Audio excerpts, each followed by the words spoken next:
I like big barrels and I cannot lie. All you other brewers can't deny. When that stout comes out, that itty bitty spout, I gotta get it in my mouth. It's barrel aging time.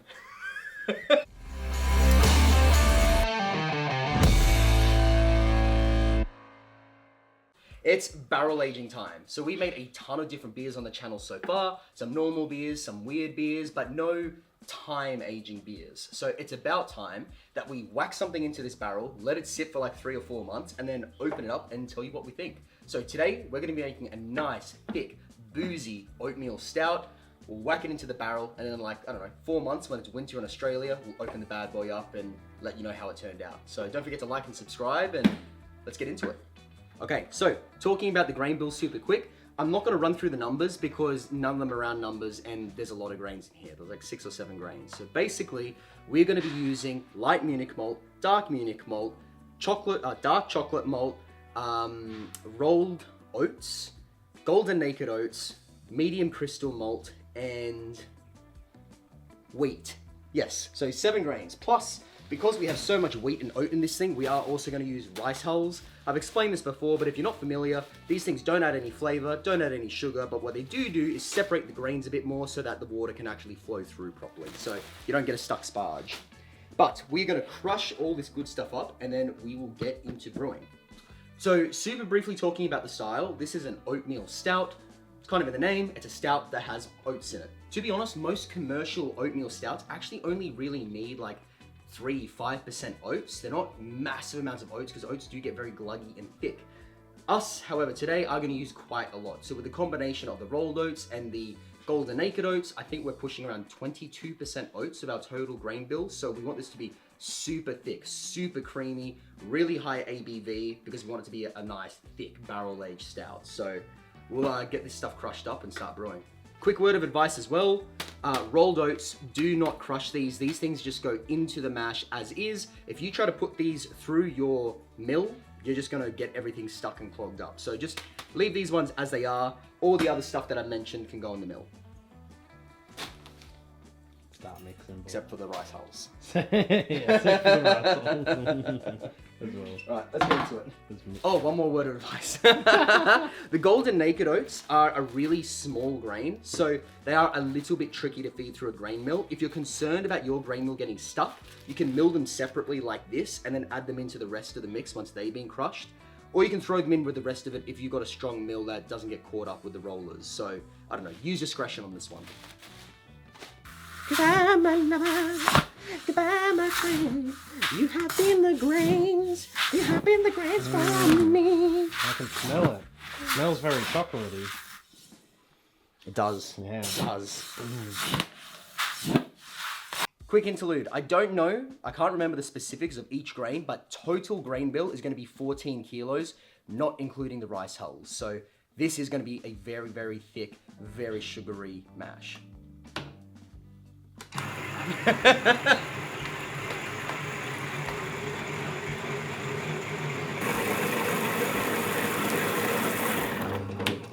All right, milling's done. Let's mix in the rest of these oats and rice hulls and get into mashing.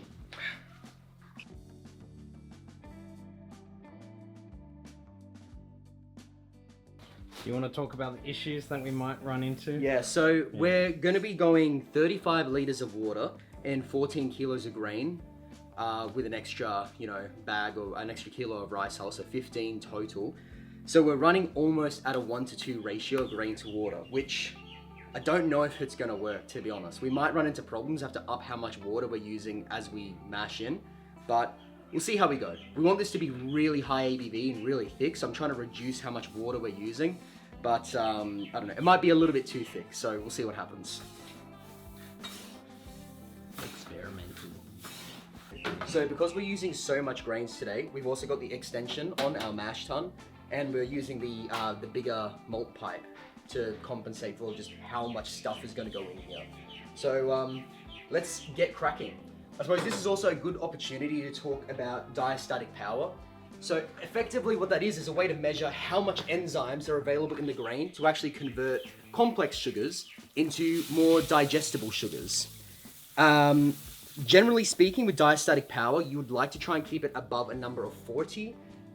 we are cutting it very, very close today with the amount of specialty malts that we're using. So we should be fine, but yeah, it's pretty borderline. Effectively, diastatic power, we'll do another video on it another time, but every grain has its own diastatic power. Something like a pale ale malt might have a number of like 230 per kilo or per pound, the unit doesn't matter.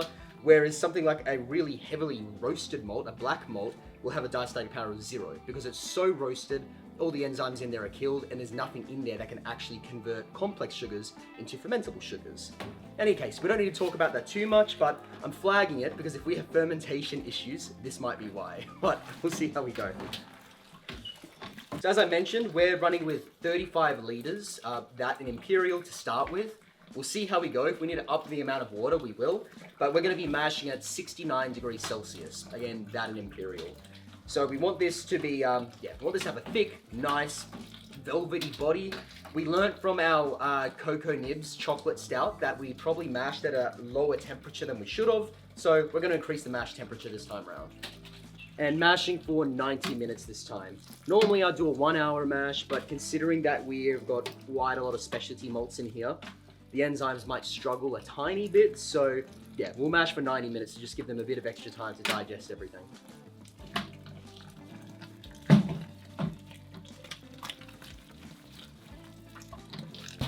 So I kept saying high ABV. I realized I didn't say what alcohol we're going for. We want double digits. We want 10% on this one. So we're really trying to push this bad boy to be a double digit stout. Not a bad name actually for it. The double digit. The big boy. The big boy. Big black beep. Flies getting in the action. The fly wants a taste, man. Good sign. Yeah. Oh no, what about when that bee came? Oh yeah, and the Hot D red IPA. Was it? Yeah. You called it a dragon? Yeah. Mash done. Okay. Oh, do we want to do a transition? Yeah, Oh, yeah. hello. Hello. Hello, Gov. Hello, Gab. All right. Mash done. So we are going to come back in 90 minutes and then we'll... Fucking flies. We'll come back in 90 minutes and then we'll get to sparging. So, mash is done and I'm up a ladder. We tried to lift this thing using manpower, but it is fucking heavy because it's a lot of grain and all that grain is absorbed, all the liquid. So it's basically like trying to lift 15 kilos of grain plus the 35 kilos of water at a really weird angle. Anyway, it couldn't be done. So we had to get the pulley out. But the point is, we have finished mashing. It's been 90 minutes at 69 degrees and it is smelling incredible. It's very thick, but it is still running like liquid, so the enzymes have done their job. We haven't overdone it with the specialty malts. And now we're going to drain all of this out. Then we're going to run our sparge water over top of it to kind of rinse out the sponge, get all those extra sugars out of the grain. And then we're going to be ready to get into boiling. Oh, freaking clamps. Okay, let's take a wee little sample, huh? So we'll go... It is black. It is deliciously black.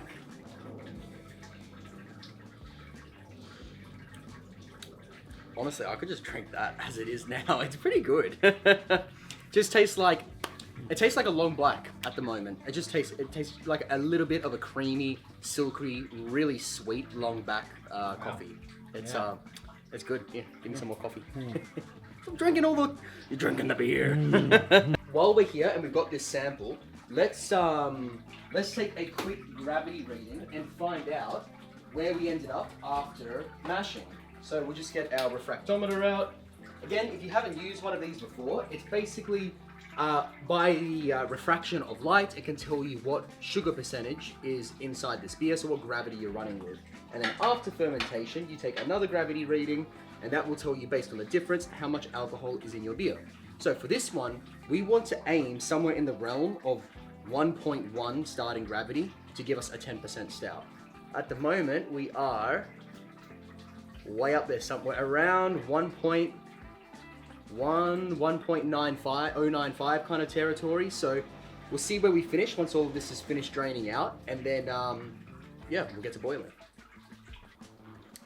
Okay, so this thing over here is now just about finished draining out all of that wort out of the grains. So now we're going to start running water at 79 degrees Celsius over the top of that grain bed, kind of like a sponge, rinsing out those extra sugars. So bit by bit, we'll drop water over the top, drain it all out, and then get to boiling.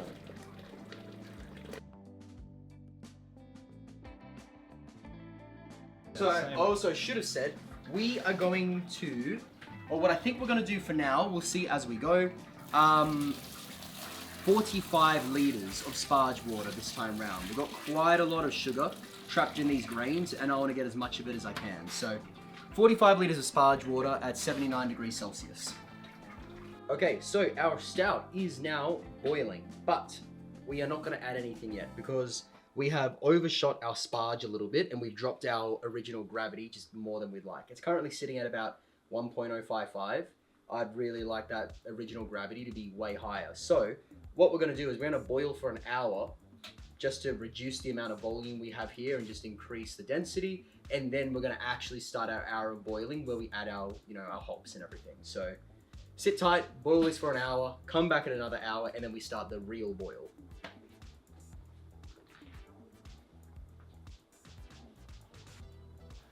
Okay, we are now ready to start boiling. We've done our 1 hour of fake boil. Now we're ready to start the actual boil where we add all of our hops and everything. So 20 grams of Northern Brewer hops in for the starter boil. Sprinkle them in. Start your clocks. We'll come back in 45 minutes to add our flavor and aroma hops. So start your timers and we'll be back soon. We are now up to 45 minutes of our boil, so we've got 15 minutes left. Time to add our flavor and aroma hops. So it's a stout, we don't need a lot. It's just 50 grams each of Fuggles and Northern Brewer. So we chuck that into the mix, as well as our, what was it, 1.5 grams, 2 grams? I can't remember. I'll put it up there. Of royal flock, granulated royal flock. So that goes in as well. And then we're good to go. So we'll let this go for another 15 minutes, and then we want to start whirlpooling and hit flame out, cooling this thing down to start pitching our yeast. Alrighty, so we are now at the 1 hour mark. It is time for flame out. So turn off your heat sources, start cooling this thing down, and then we can get this to yeast pitching temperature and throw it into the fermenter. There it is. Take this thing up over here. So we're going to be using our counterflow chiller. So if you haven't seen this before, basically means hot wort is going up through the chiller, cold water is coming down the opposite direction, counterflow, and then by doing so, passing it through a double skin. So it's going to cool down all of that wort as it passes through. Let's connect right there. All right, and now we just turn on the pump.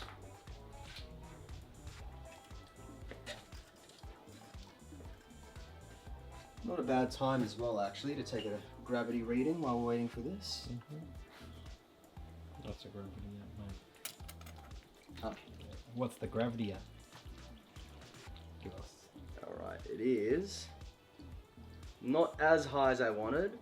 1.065. So we're not going to hit the double-digit stout. We're probably going to be around 6.5%, maybe 7%, depending on where we finish with final gravity. So not as boozy as I wanted it to be, but oh well. It'll still be a tasty beer, so we'll see what happens.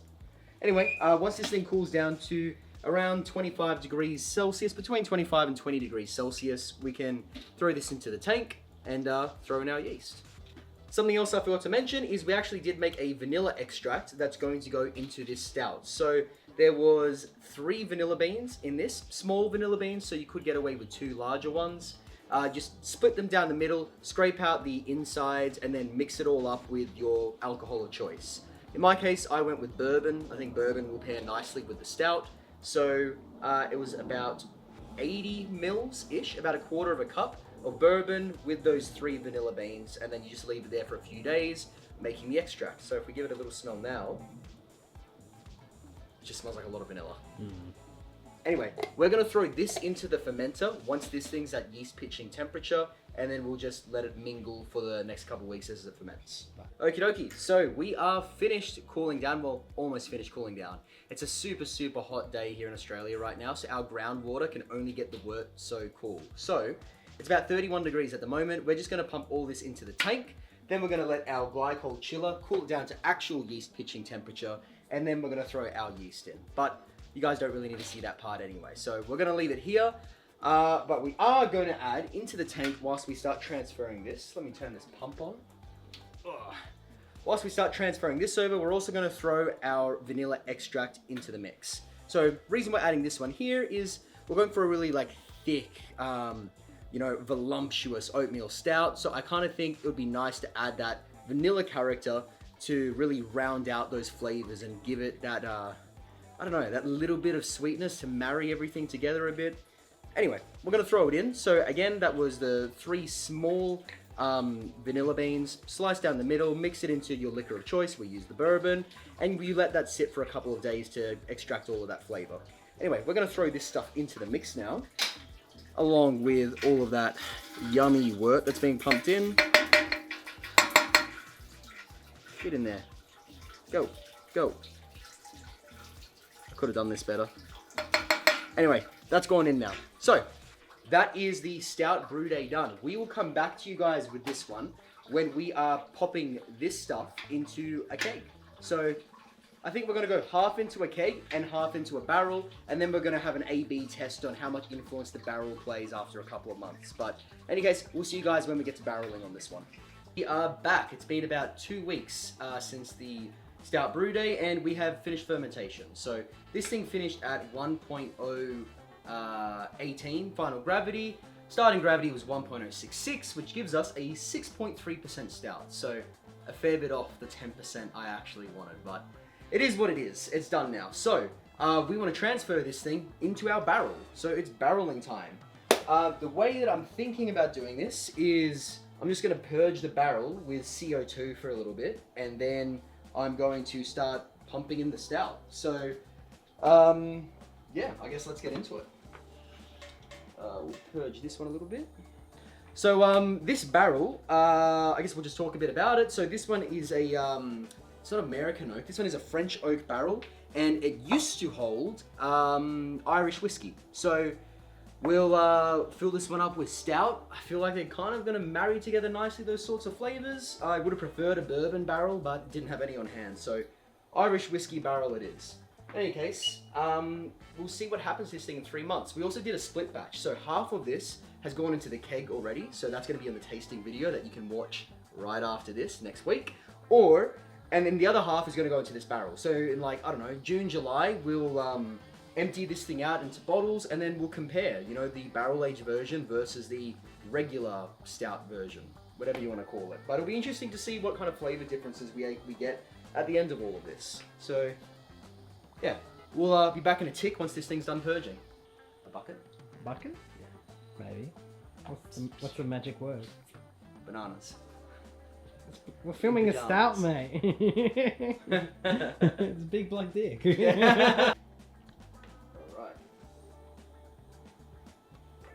And I guess we're good to go. Just trying to think if there's anything I missed. I don't think so. I guess we'll find out. It'll be a surprise. Forgot that. Alright.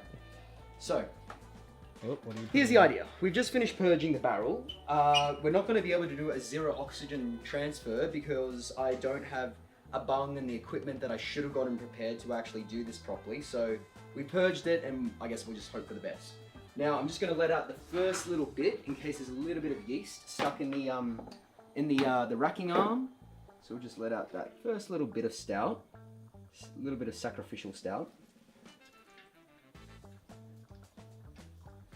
All right, and the rest we're going to start pumping in. So I actually don't even know how much is left in here. So I hope there's 20 liters. If we get an overflow, then there is. If we don't, then there's less. But we're barreling. It's pretty exciting.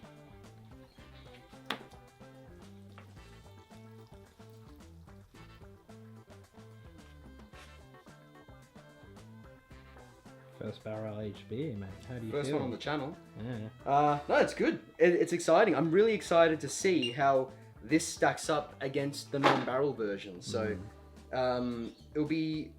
I'm very curious to see what flavors come from the wood and what flavors come from all that micro-oxygenation between the oak and the air and all that gaseous exchange, and then what flavors just came from the stout itself. So The reason why we've separated half into the keg as well is that we want that keg there for when we taste this thing in 3 months, because the beer will also change over time anyway, even if it wasn't in wood. So having them both being the same age, the same batch, then being tasted the same time 3 months later, yeah, I'm curious. I really, really can't wait to taste this thing in 3 months, but got to be patient, and so do you. On a scale of 1 to 10, how scuffed was the brew day? It was a bit scuffed. We didn't get anywhere near the optimal mash efficiency. Yeah. I stuffed it up a little bit. We probably should have had more strike water. I think we ran with 35 liters of strike water from memory. Probably should have done more, like 40, 45, because there just wasn't enough liquid to actually get proper extraction. And then I didn't use all the sparge water either. I'll put there when I remember what the sparge water we used was, but we should have flipped the ratio around. We were doing more sparge, we were aiming for more sparge water than strike water. Honestly, we should have just flipped it around this time and just done less sparging, tried to be less efficient but get the gravity higher. And yeah, there just wasn't a liquid, there wasn't enough movement with all the grains on the mash day, so the extraction was just terrible, to be honest. We could have done this a lot better, but next time, you live, you learn. Yeah. Experimental. Gonna be better than the previous one. It's definitely going to be better than the previous Stout. I hope it's going to be better, because it would be an awfully long wait to find out this is shit. Worth pointing out as well that this is uncarbonated beer. This is just flat. So the reason for that is, if you carbonate your beer and then try to barrel it, like it's the same thing as like when you try to pull a pint, like it will just foam up. You'll have just foam coming out everywhere. So if you are going to do your own barrel aged, make sure that it's flat and it's not carbonated beer. Just a little word of warning. Alright, there we have it. So we are finished transferring. It's not quite full, which sort of sucks, but yeah, it is what it is. I think, how heavy is it? Oh, it's pretty heavy. I don't know. I reckon maybe 15 liters is in there. So I would have preferred it to be full to prevent the chance of oxidizing.